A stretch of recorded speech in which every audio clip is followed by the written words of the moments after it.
కార్యదర్శి శేఖర్ అన్న, 3 మండలాల కాంగ్రెస్ పార్టీ అధ్యక్షులు ప్లస్ డిసిసి కార్యదర్శి భాస్కర్ రెడ్డి, అలాగే కాంగ్రెస్ పార్టీ మాజీ సర్పంచ్ మిట్టపల్లి గంగారెడ్డి, చెరువుల చిన్నరెడ్డి మాజీ చైర్మన్, అలాగే మాజీ 3 మండలాలకు సంబంధించిన సొసైటీ మాజీ చైర్మన్స్ ఎవరున్నా వేదిక మీదకి రావాల్సిందిగా ఆహ్వానిస్తున్నాం. భాస్కర్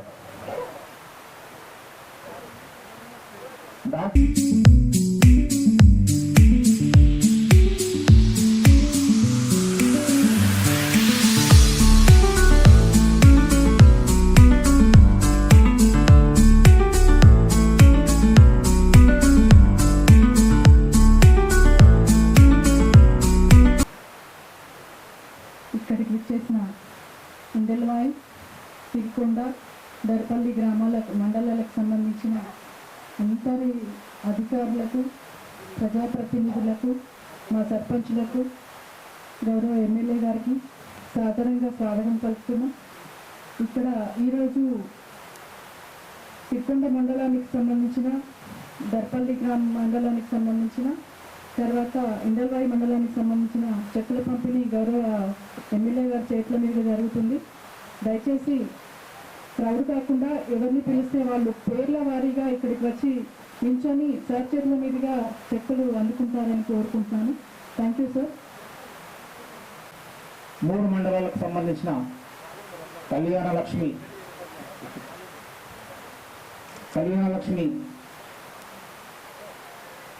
ప్రెస్ వాళ్ళు ముందుకు రావాల్సిన అధికారిక ప్రోగ్రాంలో పాల్గొంటున్న 3 మండలాలకు చెందిన సర్పంచులందరికీ శుభాకాంక్షలు. చాలా సంతోషం సార్. సర్పంచులుగా పదవి స్వీకారం చేసిన తర్వాత మా మండలానికి మొట్టమొదటిసారి మీరు అవకాశం ఇచ్చినందుకు మీకు ధన్యవాదాలు. దాంతోపాటు మాకు చాలా సమస్యలు ఉన్నాయి సార్. ఎప్పుడు చెప్తూనే ఉన్నాం. శాంక్షన్ వచ్చిన పనులు చాలుగానే ఉన్నాయి. డబుల్ రోడ్ కూడా వర్క్ పెండింగ్లో ఉంది.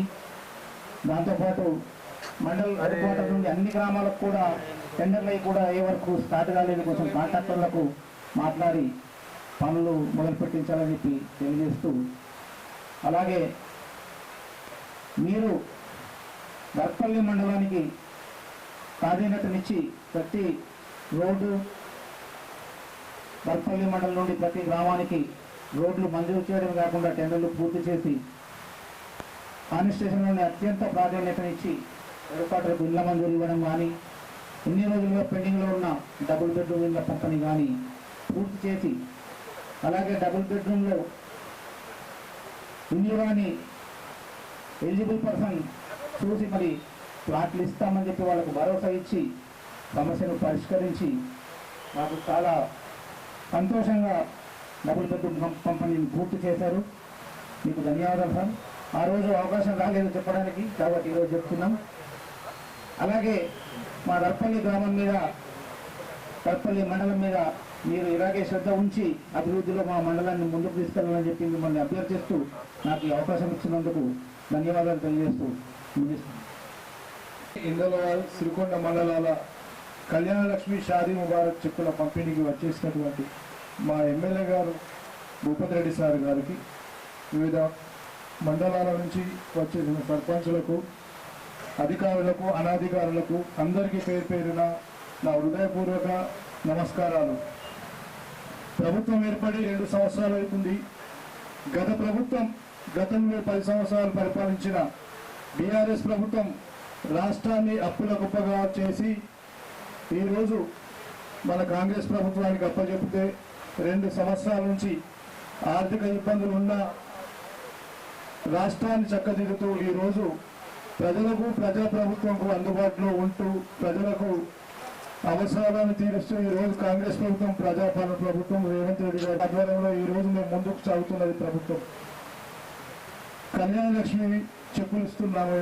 ఈరోజు ఎంతో ఆర్థిక ఇబ్బందులు ఉన్నా కానీ ప్రభుత్వం అన్ని భరిస్తూ ప్రజలకు అందుబాటులో ఉండాలి, ప్రతి మహిళలకు మనము చేదోడుగా ఉండాలనే ఉద్దేశంతో ఈరోజు ప్రభుత్వం ముందుకు సాగుతుంది. మీరు కూడా ప్రభుత్వానికి మీ అండదండలు ఉండాలి. మీరు ప్రభుత్వాన్ని దీవించాలి.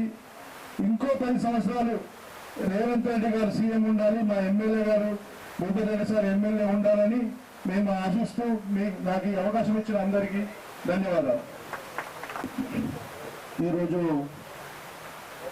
మన దర్పల్లి, ఇందల్వాయి, సిరికొండ మండలాలకు సంబంధించినటువంటి ఆడపిల్లలు ఎవరైతే మరి పెళ్లి చేసుకొని మరి వాళ్ళకు ప్రభుత్వం తరఫున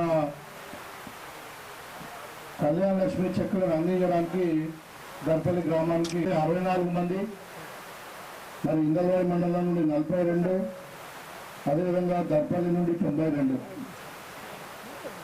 మొత్తం దగ్గర 200 పైసల కంటే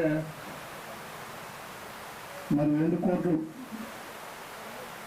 పైసలు చెక్స్ ఇవ్వడానికి మీరు ముందుకు రావడం జరిగింది. ఈ సందర్భంగా ఎవరైతే మరి వాళ్ళ చెక్స్ తీసుకుంటున్నారో, ఎవరైతే వివాహం పెళ్లి చేసుకొని మరి ఈ చెక్కులు అందుకున్నటువంటి వాళ్ళ కుటుంబ సభ్యులకు, ఆడపడుచులందరూ కూడా నా శుభాకాంక్షలు. మరి మొన్ననే మనము నూతన సంవత్సరం జనవరి 1 సెలబ్రేట్ చేసుకుని ఇవాళ మనము 7వ తారీఖు మరి మొట్టమొదటిసారి నూతన సంవత్సరంలో దర్పల్లికి రావడం అన్నది చాలా ఆనందంగా ఉంది. మరి మీ అందరినీ కూడా కలుసుకున్నందుకు మీ అందరికీ కూడా మరి నూతన సంవత్సర శుభాకాంక్షలు. అదేవిధంగా మనము డిసెంబర్లో కొత్త సర్పంచులందరూ కూడా ఎన్నికైన మీ అందరూ ఆశీర్వాదంతో మరి ఇక్కడ ముఖ్యంగా మన దర్పల్లి సర్పంచ్ గారు శ్రీనివాస్ గారు, మరి నాతో పాటు వచ్చినటువంటి పెద్దలు శేఖర్ గౌడ్ గారు పిసిసి డెలిగేట్, అదేవిధంగా భాస్కర్ రెడ్డి గారు రాష్ట్ర జిల్లా ప్రధాన కార్యదర్శి, మరి ఇమ్మడి గోపి గారు, నవీన్ గౌడ్ గారు మండల పార్టీ అధ్యక్షుడు, అదేవిధంగా బాలరాజు గారు మండల పార్టీ అధ్యక్షుడు, సుభాష్ గారు, బిడ్డపల్లి గంగారెడ్డి గారు, విండో చైర్మన్లు, మరి చాలామంది సర్పంచులు అందరూ కూడా నర్సన్న గారికి, మరి ఇతరులందరూ వేదిక మీద ఉన్న వాళ్ళందరికీ, మరి అందరి గౌరవ సర్పంచులు అందరూ కూడా పేరు పేరున మరి చెక్కులు తీసుకోవడానికి వచ్చినటువంటి ఆడపడుచులకు, మా అక్క జిల్లాలందరూ కూడా నా పత్రికా విలేకరులకు నా యొక్క నమస్కారం. మీకు అందరూ కూడా తెలుసు, ఇప్పుడు 2 సంవత్సరాలు ఈ ప్రభుత్వం ఏర్పడి మరి రేవంత్ రెడ్డి గారి నాయకత్వంలో మన తెలంగాణ అన్ని రంగాలలో ముందుకు పోతా ఉంది. వ్యవసాయ రంగంలో మరి ఎన్నడూ చరిత్రలో లేనటువంటి పంట మనం ఇలా పంట పండిస్తున్నాం. నిజామాబాద్ రూరల్ పండిస్తున్నాం. మొత్తం తెలంగాణ కూడా మన జిల్లాలోనే 9 లక్షల మెట్రిక్ టన్నుల పంట మనం పండింది వర్షకాలం. ఎక్కడ కూడా ఇబ్బంది కాకుండా, ఒక గింజ కూడా వేస్ట్ కాకుండా మనము మరి తరువు లేకుండా ఎక్కడో ఒకటి తడిసి ఏదో మొలకలు లేకుండా ఇక్కడ అన్ను మారితే ఏదైనా 1 కిలో అప్పుడు అయిండొచ్చు, కానీ ఎక్కడ కూడా మీకు ఇబ్బంది కాకుండా 9 లక్షల మెట్రిక్ టన్నుల వరి ధాన్యాన్ని ప్రొక్యూర్ చేసి మరి సన్న రోడ్లకు బోనస్ ఇచ్చి మనకి ఎక్కడ కూడా ఇబ్బంది కాకుండా ప్రభుత్వం మీద ఆదుకుంటున్నారు. ఇవాళ కూడా ఇప్పుడు నేను వ్యవసాయం దాదాపు అన్ని పొలాలు నాటుతా ఉన్నారు. ఎక్కడ కరెంటు షార్టేజ్ లేదు, యూరియా షార్టేజ్ లేదు, మరి ఇంకా ఏ ఇబ్బంది లేకుండా వ్యవసాయదారులకు మార్కెట్ గ్యారెంటీతో ఇవాళ రికార్డు స్థాయిలో పంట పండిస్తాను. అంటే రైతు నిజంగానే రాజు అయింది. ఇవాళ మహిళా సోదరులు ముఖ్యంగా చెప్పాలా, మన ఎన్నికల్లో 50% మహిళలు ఎన్నికబడ్డ వాళ్ళందరూ కూడా ప్రత్యేకమైన శుభాకాంక్షలు. ఎందుకంటే మహిళలకు 50% స్థానిక సంస్థల్లో రిజర్వేషన్ ఇచ్చింది కాంగ్రెస్ పార్టీ.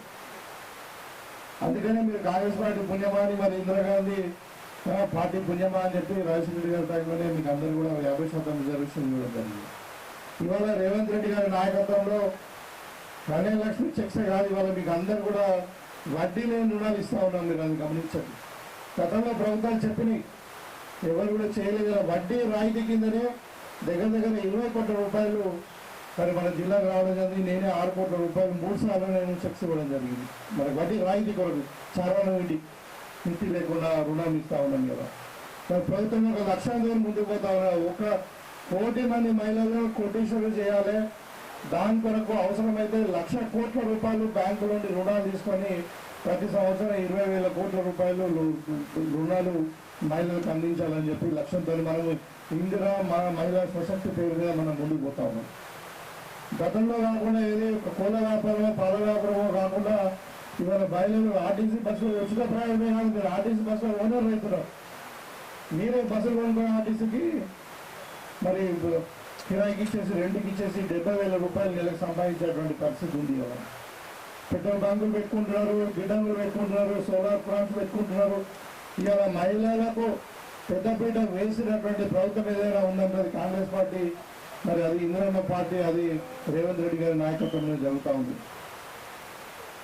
మరి ఈ సందర్భంలో ఇలా ఉంటే గతంలో మాటలు చెప్పిన వాళ్ళు 10 సంవత్సరాలు ఉండి అధికారంలో ఉండి ఏ ఒక్క పని కూడా చాలా మిత్తి అన్నారు, మిత్తికి మీరే కట్టి డబుల్ బెడ్రూమ్ ఇల్లు అన్నారు. అది మొన్న పంచిన మనం 10 ఏళ్ళలో కూడా ఇంకా ఫైనల్ స్థితికి రాకుంటే మరి ఇక్కడ మన ఊళ్ళో కూడా ఇంధనం ఇల్లు ఇచ్చినాం, 70 నుండి 80 ఇల్లు ఇచ్చినాం. ఇట్లా ప్రభుత్వం అన్ని చేసినవన్నీ కూడా మనం చెప్పినవన్నీ కూడా ఇలా చేస్తున్నాం. ఆర్థిక ఇబ్బందులు ఉన్న మాట వాస్తవమే. అయినా కానీ వాళ్ళు పైసా కూడబెట్టి మరి మనం ఇచ్చిన మాట మీద నిలబడి ఉండాలా, మరి ప్రజలకు మహిళలకు ఇచ్చినటువంటి యువకులకు ఇచ్చినటువంటి మాట మీద ఉండాలని చెప్పి ఎన్ని ఇబ్బందులు అయినా కానీ 6 గ్యారంటీలలో ఒక పెన్షన్ తప్పే మీద అన్ని కూడా ఇంప్లిమెంట్ చేస్తూ ఉన్నాము. సన్న బియ్యం ఇస్తూ ఉన్నాము, రేషన్ కార్డు ఇస్తూ ఉన్నాము, ఇందిరమ్మ ఇల్లు ఇచ్చినాము, వడ్డీ లేని రుణాలు ఇచ్చినాము, ఇలా ఆర్టీసీ బస్సు ఉచితంగా ప్రయాణం ఇస్తున్నాము, 200 యూనిట్గా కరెంట్ ఇస్తూ ఉన్నాము, రైతులకు రుణమాఫీ చేసినాము. అట్లా చెప్పుకుంటూ పోతే చాలా ఉన్నాయి 2 సంవత్సరాలు ప్రభుత్వం చేసినాయి. ఈ పెన్షన్ల స్కీమ్ కూడా ఇంకా త్వరలోనే రాబోతా ఉంది. మొన్ననే ముఖ్యమంత్రి గారు ప్రకటించారు.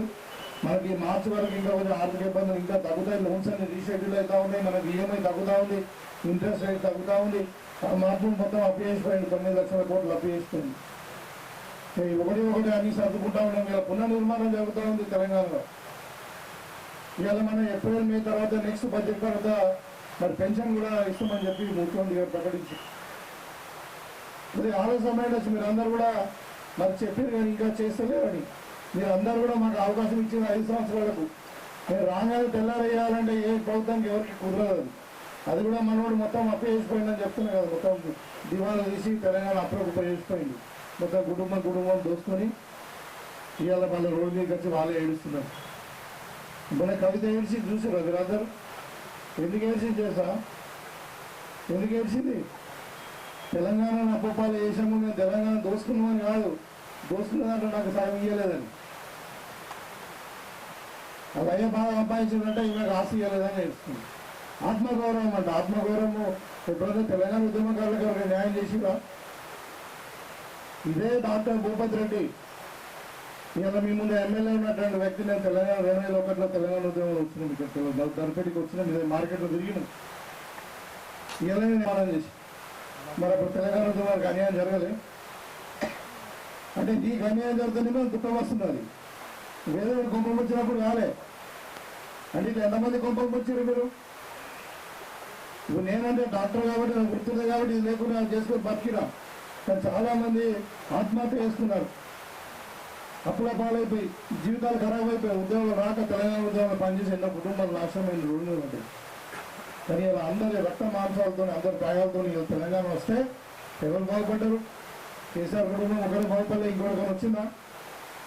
ఇలా గొడవలు ఏడగానే నేను కూడా 6 రోజులు ఏడ్చిన. నేను నా టికెట్ తీసుకుపోయి 6 రోజుల ముందు వచ్చినటువంటి వైఎస్ఆర్సీపీ నుండి వచ్చేటువంటి గవర్నమెంట్ ఇచ్చి తెలంగాణ గవర్నమెంట్ దగ్గర తీసింది ఎవరు? ఇదే కవిత కాదా? ఇవాళ వాళ్ళ అయ్యతో పంచాయతీ ఉందని చెప్పి మా పబ్లిక్లో ఏడిస్తే ఎవడన్నా నీకు సింపతి చూపిస్తారు అనుకుంటున్నా? ఆత్మగౌరవం అంటే దేనికి ఆత్మగౌరవము? అది మీరు, మీ అయ్య, మీ బిడ్డ, మీ కొడుకు, మీ అన్నప్పుడు అన్న తమ్ముడు వాళ్ళు చేసుకోవాలి. ఈ తెలంగాణ ఆత్మగౌరవానికి సంబంధించింది కాదు ఇది ప్రశ్న. ఇది మీ కుటుంబ సమస్య. కాబట్టి ఏదో మరి వీళ్ళ కౌన్సిల్ ఏడిస్తే అందరూ కూడా మా మీద సింపతి చూపిస్తారంటే కాదు. ఎందుకంటే ఎంతో మంది కొంపొందించినటువంటి వ్యక్తులు వాళ్ళు. ఇలా చెప్తున్నా వీళ్ళేంటే 1200 మంది పిల్లల ఆత్మ బలిదానం చేసుకున్న చచ్చిపోయారు కుటుంబాలు. ఉద్యోగాలు పోయినాయి, అప్పుల పాలు అయిపోయారు. వీళ్ళు అందరి సహాయంతో తెలంగాణ వస్తే డైలీ డ్రాబ్గా తెలంగాణ మొత్తం దోసుకుని వీళ్ళ ఆస్తి పంచుకోవడానికి కొట్లాడుకుంటున్నారు. ప్రజలు బుద్ధి చెప్పారు మంచిగా తీసి ఊడగొట్టి ఇంట్లో ఉండబట్టి ఇలా కొట్లాడుతున్నారు. ఆయన తాగి మన పడ్డ బాత్రూంలో ఇక ఈయనేమో ఇక కేసీఆర్ చెప్పబడుతున్నారంటే పిచ్చుకోకుండా కొడుతున్నాం. ఆయన అంటే రాహుల్ గాంధీ గారినట. రాహుల్ గాంధీ ఎవరు? ఇందిరమ్మ మలమడు, సోనియా గాంధీ కొడుకు, భారతదేశానికి స్వాతంత్రం తెచ్చినటువంటి పార్టీ, మన తెలంగాణ ఇచ్చిన పార్టీ. ఆయన అంటే వృద్ధి అన్నట్టు చెప్తుంది. అంటే మనం ఉన్న ముఖ్యమంత్రి గారిని తిడతారు, రాహుల్ గాంధీ గారిని తిడతారు. నీ స్థాయి ఎంత, నువ్వెంత, ఇక్కడ అర్హత కూడా ఉండాలి కదా. నువ్వు ఏం చేసావు? వచ్చిన ఏ పేరు మీద ఎమ్మెల్యే అయిపోయినా, మంత్రి అయిపోయినా, దేశం మొత్తం తెలంగాణ మొత్తం దోసుకున్నావు. ఇలా ఫామ్ హౌస్ అయినాయి, ఇంట్లో అయిపోయినాయి. మరి గడిపడికి ఇల్లు కట్టియలే. ఇవాళ వాళ్ళు మాట్లాడుతున్నారు రాహుల్ గాంధీ గురించి. ఇవాళ ఇందిరాగాంధీ దేశం కొరకు ప్రాణం ఇచ్చింది. రాహుల్ గాంధీ వాళ్ళ తండ్రి రాజీవ్ గాంధీ దేశం కొరకు ప్రాణం ఇచ్చింది. ఇవాళ సోనియా గాంధీ త్యాగం చేయడం వల్లనే ఇవాళ మరి మనకు తెలంగాణ వచ్చింది. వాళ్ళ కుటుంబాన్ని ఇలా ఉండడానికి ఇల్లు లేదు వాళ్ళకు. ఇలా మీకు తెలుసు కదా, ఇప్పుడు అధికారులు ఉంటే ఎంతమంది, ఇప్పుడు మన దగ్గర ఇంతమంది మాజీ ఎమ్మెల్యే ఉండే 4 ఇల్లు కట్టుకున్నారు, కవిత ఒక 5 ఇల్లు కట్టుకున్నది. మరి వాళ్ళు 50 ఏళ్ళ నుండి రాజ్యం వెళ్తున్నారు. ఇందిరాగాంధీ నెహ్రూ పై నుండి వాళ్ళ సంతీలు లేదు. మరి వాళ్ళ నిశ్చయ గురి తీయాలంటే మాట్లాడుతారు. అంటే మతి స్థిమితం ఉండడాలా, పిచ్చి ఉండడాలా, పాగలడాలా ఏం అర్థమవుతుంది. అంటే ఇలా అధికారం కోల్పోయిందని చెప్పి మరి ఇంకా దోచుకోవడానికి అవకాశం లేదని చెప్పి మరి అలా అయ్యొక్క మొక్కన, కొడుకొక మొక్కన, అడుగొక మొక్కన పిచ్చుకోకుండా కొలుస్తా ఉన్నారు. ఆయన అంటే మొన్న అసలు అసెంబ్లీకే రానైనా. అంతకుముందేమో ముఖ్యమంత్రిగా ఉన్నప్పుడు మీకు తెలుసు అందరూ కూడా, తెలంగాణ భారతదేశ చరిత్రలో ఎవరైనా ముఖ్యమంత్రి సెక్రటరీ రానున్నా అంటూ వాళ్ళు కేసీఆర్. కావుడు కామగా వాడు సీఎం ఉన్నప్పుడు సెక్రటరీ రాలే. ఇవాళ పద్మజీ నాయుడు ఉంటే అసెంబ్లీకి వస్తున్నాడు. మొన్న 2 సంవత్సరాల తర్వాత లేచి అన్నాడు రేవంత్ రెడ్డి అంటే ఫోన్ తీసుకున్నాడు. మరి ఎవరితో ఎవరు చెప్పండి మీరు. ఇక మీరే చెప్పాలి.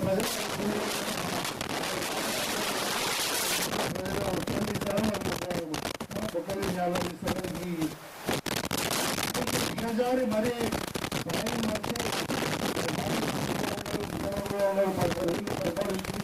రాష్ట్రాన్ని తెలంగాణ ఇచ్చినటువంటి పార్టీకి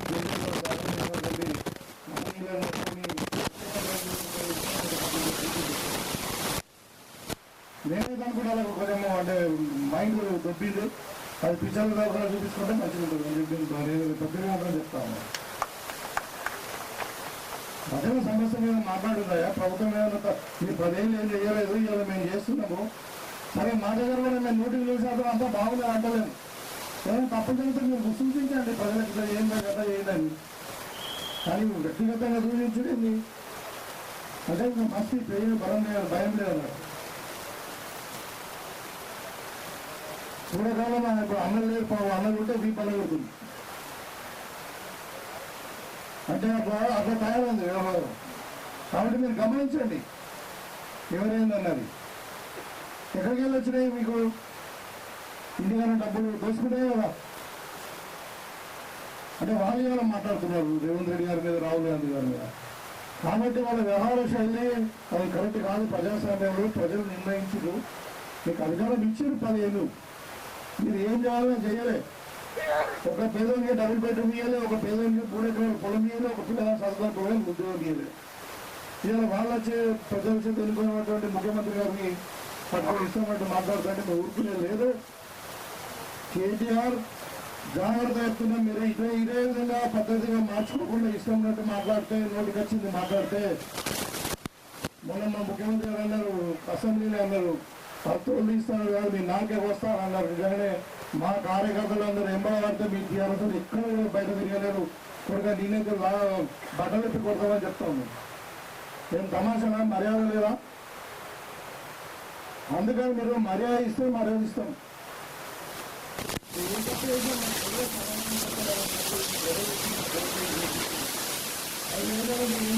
చేస్తాం. ఒకవేళ చేయకపోతే ఎందుకు చేయాలో చెప్తాను. ఈ సమాధానం చెప్తాను కదా. రాష్ట్ర జరిగేది మీరెవరు అంటే మనం నడుస్తూ ఉంది. ఇక్కడ నోరుంది కదా ప్రజాస్వామ్యం అని చెప్పి సుమారు మాట్లాడుతూ ఉన్నారు. అబద్ధాలని చెప్తా ఉన్నారు టీఆర్ఎస్. మొన్న అసెంబ్లీ ఎన్నికల్లో ఓడిపోయింది. సరే పార్లమెంట్కి వచ్చిన డిపాజిట్ రాలేదు. మొన్న స్థానిక సంస్థల ఎన్నికల్లో ఏమైంది?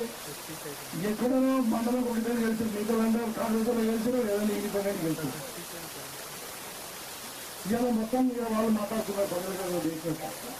కాబట్టి భవిష్యత్తు లేదు టీఆర్ఎస్ పార్టీకి అనేది. తెలంగాణలో భవిష్యత్తు లేదు, అది వచ్చిన కథ. కవితక్క గారు మీరు ఏడ్చినా, కింద కోరినా, కేసీఆర్ బట్టలు ఎక్కువ తిరిగినా వీళ్ళు పాపం పడరు. ఎందుకంటే మీరు పాపాత్ములు మంది గొప్పల ముంచి ఆ స్థాయికి వస్తుంది కాబట్టి మీకు ఇంకా ఈ తెలంగాణలో స్థానం లేదని చెప్పి క్లియర్గా చెప్పదలుచుకున్నాను. ఇలా బీజేపీ వాళ్ళు 12 ఏళ్ళు అధికారంకి వచ్చి ఏమైనా చేసి దర్పల్లికి ఒక్కసారి వచ్చిందా? ఏదైనా దర్పల్లో మంచి చెడు ఆడుకున్నారా? సుఖానికి వచ్చిరా? చెడుకు వచ్చిరా? ఇవాళ మాట్లాడుతూ ఉన్నారు వాళ్ళు కూడా. ఇవాళ దేశం మొత్తం అమ్మేస్తూ ఉన్నారు. ఇలా రైల్వేస్ అమ్ముడు పోయినాయి, ఎయిర్పోర్ట్లు అమ్ముడు పోయినాయి, షిప్యార్డ్లు అమ్ముడు పోయినాయి, మైన్స్ అమ్ముడు పోయినాయి. దేశం మొత్తం గుజరాత్లకు అమ్ముకుంటున్నారు. India is for sale. వాళ్ళు దేశం గురించి మాట్లాడుతూ ఉన్నారు. కాబట్టి మీరందరూ కూడా జాగ్రత్తగా ఉండండి. కాంగ్రెస్ పార్టీ ఒకటే మాట మీద ఉండే పార్టీ, పేదల పార్టీ. ఇవాళ 2 సంవత్సరాల్లో మేము చేసి చూపించినాం. పిల్లలకు చదువుకునే పిల్లలకు కూడా 70,000 ఉద్యోగాలు ఇచ్చిద్దాం. తర్వాత వాళ్ళకి ఇలా పిల్లలు చెడవాళ్ళకు మారుతారని చెప్పి వాళ్ళని స్పోర్ట్స్ వైపు మళ్ళీ డ్రగ్స్ మీద సీరియస్గా యాక్షన్ తీసుకుని ఇవాళ స్పోర్ట్స్ యూనివర్సిటీ కానీ స్కిల్ యూనివర్సిటీ మనం ఏర్పాటు చేసుకొని ఈవెన్ ఇంకా గల్ఫ్లో వెళ్ళిన కూడా మనం 5 లక్షల రూపాయలు ఎక్స్ప్రెస్ అయితే వాళ్ళ కుటుంబాలు ఆడుకుంటున్నారు. ఇక అన్ని వర్గాల వారు సంతోషంగా ఉన్నారు. తెలంగాణ సస్యశ్యామలంగా ఉంది. వర్షాలు బాగా పడుతున్నాయి. హైదరాబాద్ మంచి వాతావరణంలో ఇలా నంబర్ 1 సిటీగా దేశంలో ఎదుర్కొంటే గ్లోబల్ సిటీగా మనకు ఎదుగుతూ ఉంటే హైదరాబాద్ పెట్టుబడులు వస్తూ ఉంటాయి. మీరు చూసి మన గ్లోబల్ సమ్మిట్లో 5 లక్షల కోట్ల రూపాయలు మనం వేరే దేశాల నుండి మనం హైదరాబాద్కి వస్తున్నాయి. అక్కడ పెట్టుబడులు అంటే ఎవరికి లాభం? మనకే లాభం. ట్యాక్సులు మనకే వస్తాయి, మన పిల్లలకి ఉద్యోగాలు వస్తాయి. కాబట్టి ఇలా హైదరాబాద్ ఒక గ్లోబల్ సిటీగా ఎదిగి తెలంగాణ రైజింగ్ తెలంగాణ పేరు మీద నంబర్ 1 రాష్ట్రంగా భారతదేశంలో ఎదుగుతూ ఉంటే చూడలేక ఇలా ప్రతిపక్షాలు వీళ్ళందరూ విమర్శిస్తూ ఉన్నారు. మొన్న అసెంబ్లీలో కృష్ణా జిల్లాలు, గోదావరి జిల్లాల గురించి మాట్లాడదామని చెప్పినాం. ఏమైంది? పరారైపోయారు. కనబడుతాయి. అసెంబ్లీలో కనబడటం అనేది మనం 3 రోజులు చూసారు కదా. అసెంబ్లీలో టీఆర్ఎస్ కనబడతారా? కారిపోయారు. అంటే ఈ విధంగా ప్రజలకు జవాబుదారీతనం లేకుండా మరి డబ్బుల గర్వంతో మరి మాట్లాడుతూ ఉన్నారు. వాళ్ళ కోసం అప్రమత్తంగా ఉండండి. మరి ఈ సందర్భంగా మరి మీకు అందరూ కూడా నూతనంగా గెలిచినటువంటి ప్రజాప్రతినిధులందరికీ వార్డు మెంబర్ కానుండి సర్పంచులు కాదా అందరూ కూడా పేరు పేరున మరొకసారి వాళ్ళకి ధన్యవాదాలు తెలియజేసి, ముఖ్యంగా మహిళా సోదరులు చాలా మంది గెలుస్తున్నారు. సగభాగం మహిళలే ఉన్నారు. మరి మీరే ముందుండి రాజకీయం కూడా మీరు ముందుండాలి. ఇవాళ కాంగ్రెస్ పార్టీ సిద్ధంగా 42% రిజర్వేషన్ తీసుకొస్తామని ప్రయత్నం చేస్తుంటే బీజేపీ వాళ్ళు అడ్డుకుంటారు పనులు. కాబట్టి ఇవన్నీ కూడా గమనించండి. మీరు గమనించి మరి రాబోయే కాలంలో ఇంకా ఉన్నాయి. ఇవాళ రాలే ఇంకా జడ్పీటీసీ ఎన్నికలు ఉన్నాయి, ఎంపీటీసీ ఎన్నికలు ఉన్నాయి, మరి అదేవిధంగా మున్సిపల్ ఎన్నికలు ఉన్నాయి. సో ఇవన్నీ కూడా మీరు ఇదే ప్రేమతో ఆధారంతో మరి కాంగ్రెస్ పార్టీని ఆదరించాలి. కాంగ్రెస్ పార్టీని మీరు ఏదైనా మనం అడగచ్చు, మీరు నిలదీసి హక్కుంది, మీకు జవాబు యొక్క బాధ్యత మాకు ఉంది. కాబట్టి మేము జవాబుదారీతనంతో మేము పనిచేస్తాం. మాట మీద కట్టుబడి ఉంటాం, చెప్పింది చేస్తాం. ఇవాళ దర్పల్లి గ్రామంలో కూడా చెప్పారు చాలా మటుకు మరి అన్ని కూడా వర్క్స్ శాంక్షన్ అయినాయి. మరి ఏదో కారణాలతో టెక్నికల్ రీజన్తో కొన్ని వర్క్స్ స్టార్ట్ కాలేదు. మరి వాస్తవమే అవన్నీ కూడా తప్పకుండా ఇంజనీర్లను పిలిపించి మరి రివ్యూ చేసి ఈ వర్క్స్ కూడా అన్ని కూడా స్టార్ట్ చేస్తాం. ఇంకా ఎవరికైతే ఇల్లు రాలేదో వాళ్ళందరూ కూడా త్వరలోనే మనకు అసైన్మెంట్ కంప్లీట్ వచ్చిన తర్వాత ఫేజ్ 2లో ఖచ్చితంగా 75 గజాల భూమి ఇచ్చి అందరూ కూడా ప్లాట్ ఇచ్చి వాళ్ళందరూ కూడా మన ఇందులో 5 లక్షల ఇస్తాం కట్టిస్తామని చెప్పి ఈ సందర్భంగా తెలియజేసుకుంటూ ఒక దర్పల్లి గ్రామాన్ని కాదు, మొత్తం ఈ 3 మండలాలే కాదు, మొత్తం మన నియోజకవర్గం కూడా ఇవాళ అన్ని రంగాలలో ముందుకు పోతా ఉంది. మనకు మరి ఈ సందర్భంగా మీకు మరొకసారి కృతజ్ఞతలు తెలియజేసుకుంటూ ఎవరైతే చెక్ తీసుకుంటారో వాళ్ళందరూ కూడా మరొకసారి మరి కాంగ్రాచులేషన్ చెప్తాను. Thank you.